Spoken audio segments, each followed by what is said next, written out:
বর্তমান জ্বালানি সংকট বাংলাদেশের তৈরি পোশাক শিল্পকে ক্রমেই অস্থির করে তুলছে।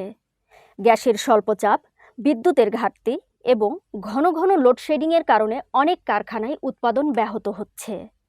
এতে কাঁচামালের দাম ও পণ্য পরিবহনের খরচ বেড়ে যাওয়ায় সামগ্রিক উৎপাদন ব্যয় বাড়ছে।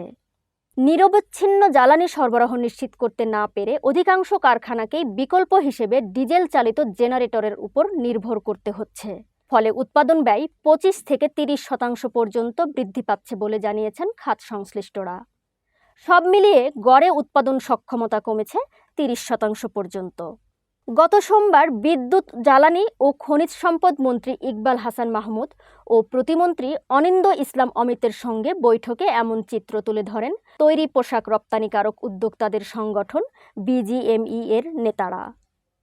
বাংলাদেশ পোশাক প্রস্তুতকারক ও রপ্তানিকারক বিজিএমইএ সমিতির সভাপতি মাহমুদ হাসান খানের মতে, পোশাক কারখানার নিকটবর্তী ফিলিং স্টেশন কর্তৃপক্ষ যাতে বিশেষ অগ্রাধিকার দিয়ে কারখানার জ্বালানি সরবরাহ করে সে ব্যাপারে যেন সরকারের হস্তক্ষেপ থাকে।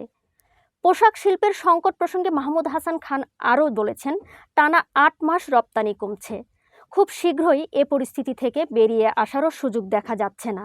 মার্কিন পাল্টা শুল্ক আরোপের পর প্রতিযোগী দেশগুলোর আগ্রাসী বাণিজ্য নীতি এবং দেশে উৎপাদন ব্যয় বৃদ্ধি, জাতীয় নির্বাচন ঘিরে অনিশ্চয়তা এবং সর্বশেষ সমস্যা মধ্যপ্রাচ্য সংকটের প্রভাব রয়েছে রপ্তানি খাতে।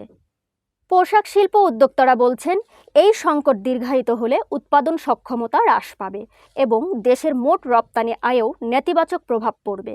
তারা দ্রুত গ্যাস ও বিদ্যুৎ সরবরাহ স্বাভাবিক করা, তরলীকৃত প্রাকৃতিক গ্যাস এলএনজি আমদানি বৃদ্ধি, জ্বালানি ব্যবস্থাপনায় দক্ষতা বৃদ্ধি এবং নবায়নযোগ্য জ্বালানির ব্যবহার সম্প্রসারণের উপর জোর দিচ্ছেন।